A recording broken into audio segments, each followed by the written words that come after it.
These clippings of everfrost sprig that you've collected are quite the perfect specimen.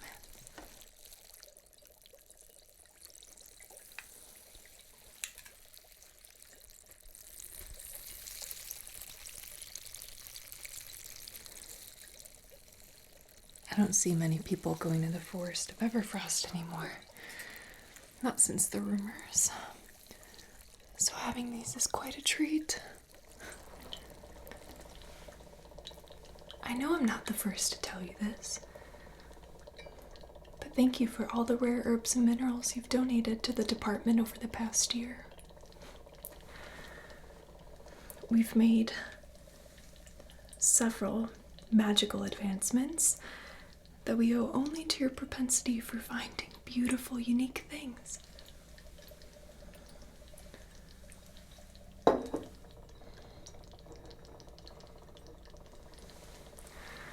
I'm Evyn Esper. I believe we've met in passing, but have not been formally introduced. I look forward to having you as my apprentice. I understand the department has been trying to recruit you for quite some time, but with no success. But you're here now, in my apothecary, ready to train. May I ask why? Well, even after your apprenticeship, you don't owe the department your work. You can live your life on your own accord and make your decisions as you wish. I can have that in writing for you if it would make you feel any better. Believe me, the department would be delighted to have you, but I can't tell you how much it would mean to me to see the skills you learn here travel elsewhere and help improve the lives of people in other territories. I may just make you send me some ingredients every once in a while, if that's a promise you can keep. Well, you're not here to listen to my nonsense. You're here to get to work. Shall we?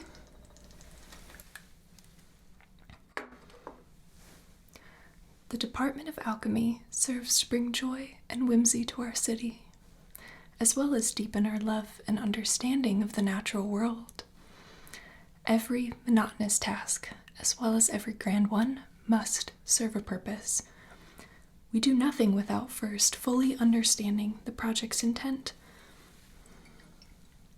We have respect for the materials we work with,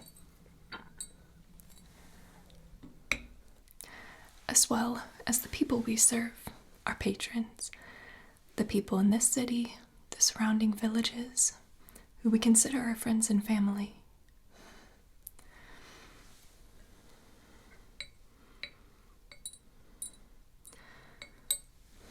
Every interaction must be conducted with deep care, with a heart to understand the individual needs and situation of that patron and provide them the best possible result.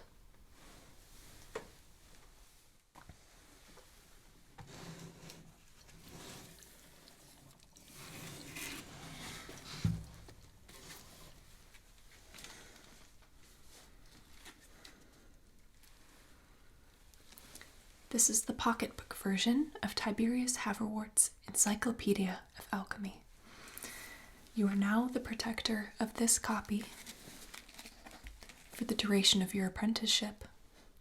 This volume will help you grasp the basics of alchemy, starting from identifying rare plants, herbs, and minerals, and will get all the way to brewing tonics and elixirs. But you will learn most of that during your day-to-day here with me. It just helps to see all the diagrams and everything, in case you ever want to study on your own.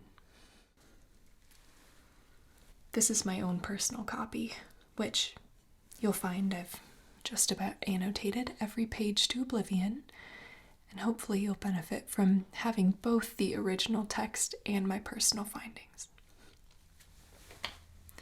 Arrive here each morning around sunrise.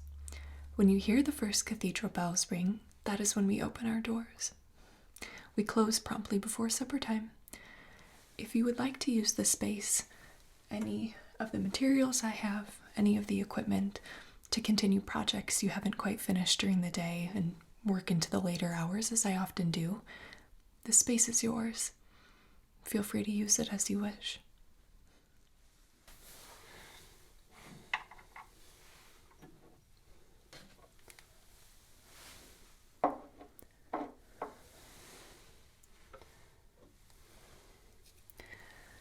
I think it would be wise to tell you about some of our best-selling potions, because you'll likely be making some of these today.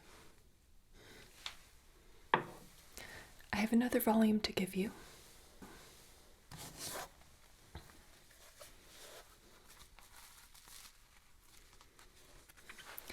Please turn to page 13 for the recipe for the perennial petal nectar.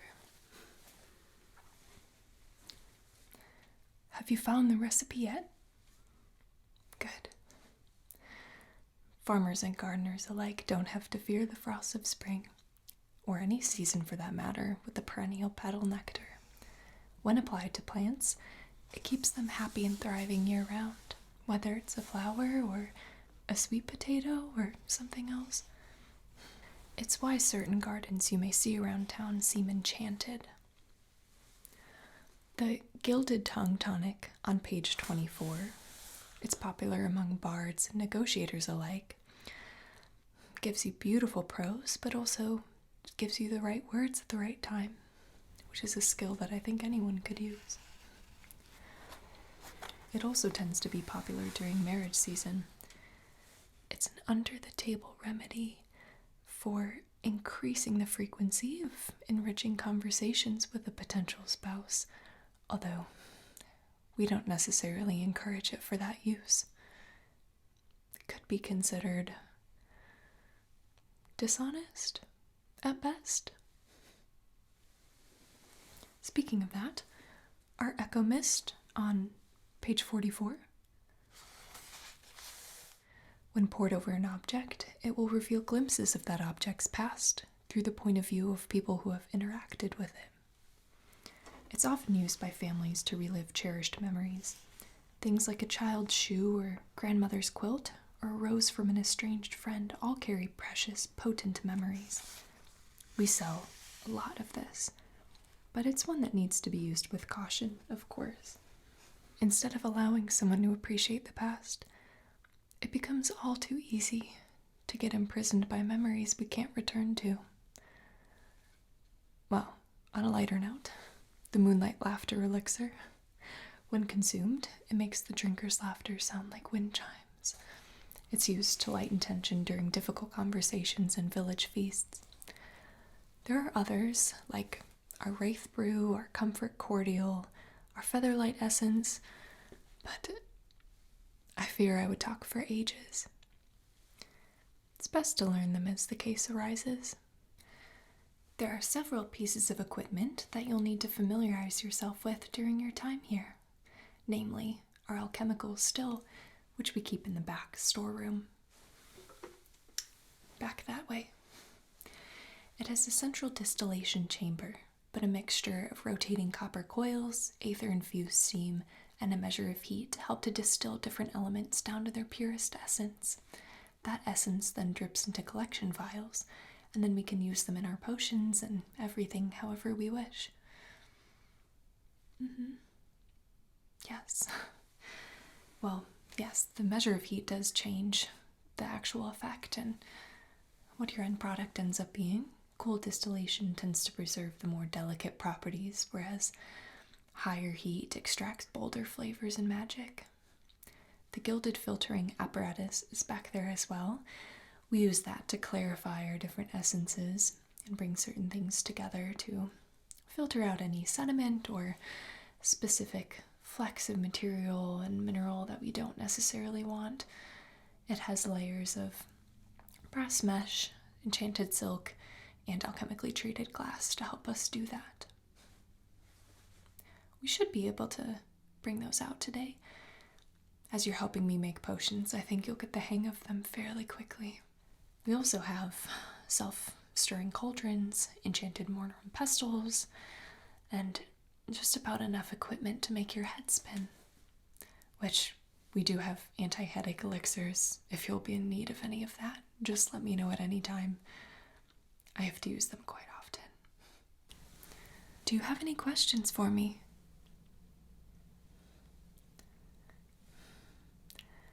Yes, there are times when people come in asking for cures we do not have, for ailments too perilous to unwind with a simple concoction.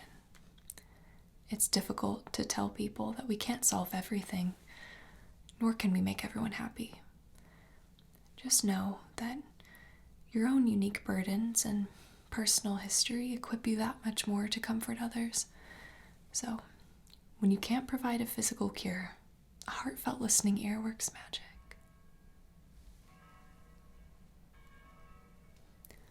Will you prop the door open?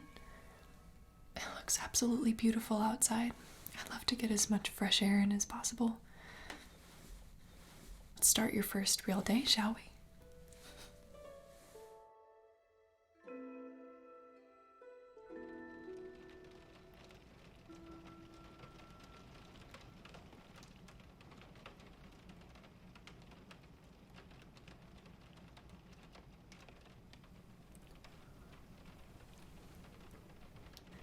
Oh, you're right. The dream root does look a lot like lilywort root. Don't be too hard on yourself for mistaking the two. You're lucky that the patron knew the color of her potion was a little bit off. For future reference, dream root is almost always a deep ocean blue, not a periwinkle blue. While dream root enhances imagination, lilywort root leads to bursts of creative stamina and intense focus, which could have some interesting results. You might be onto something there. Why don't we try it out tomorrow? You know, there was one time I was experimenting with different steeping times for Siren's Mint. It has exactly the kind of effect that you'd expect. The department board recently banned it as an ingredient in love potions. It tends to inspire intense infatuation, but if we're being truthful, it's straight up obsession. I thought maybe I'd study if there were any variability to its potency, perhaps discover if I could elicit emotions that are not just pure obsession. So, while I was in the garden trimming some more, the Queen's personal courier arrived, a short little man, and my oaf of a colleague was working at that time, which he doesn't work here anymore. The man never knew how to identify rare herbs and minerals, especially not Siren's Mint. So, you can imagine what happened next. He thought that I had been steeping the Queen's ask ahead of time, which she had asked for some sort of a fever reduction elixir. I can't remember exactly what it was, but so my colleague packaged it up, sent it off with the courier. Obviously, it was quite shocking to return from the garden to find it all gone. I had to chase after the courier on horseback. I had to explain that the liquid he'd been given wouldn't settle the Queen's fever, but rather make every living, breathing creature in the castle obsessed with her. Because of all the confusion, the courier was late in returning to the Queen's, and the Queen penned us a letter of disappointment. I have it framed in the back storeroom if you'd be interested to see it. If only she knew the chaos that almost was. Although, between you and I have a feeling she would have taken the Siren's Mint.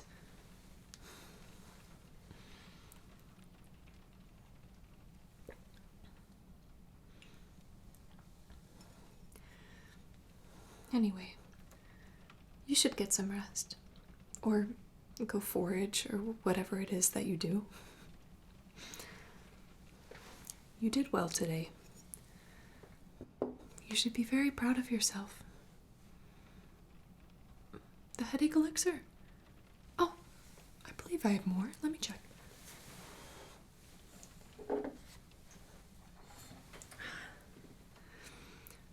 Just one left. It was popular today, as you know.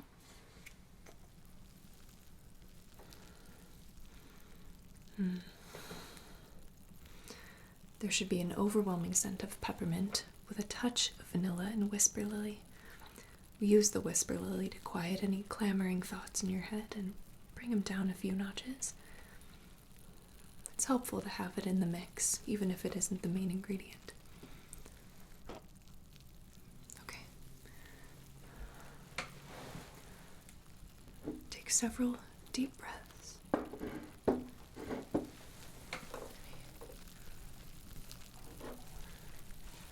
Breathe in.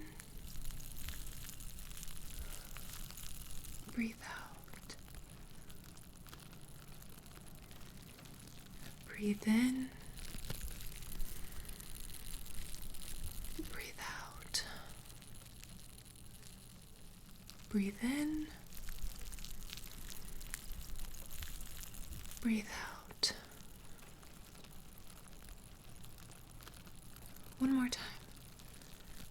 Breathe in and breathe out.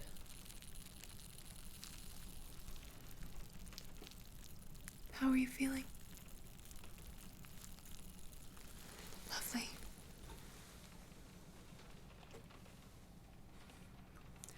You can take this home with you. It should be good for a while.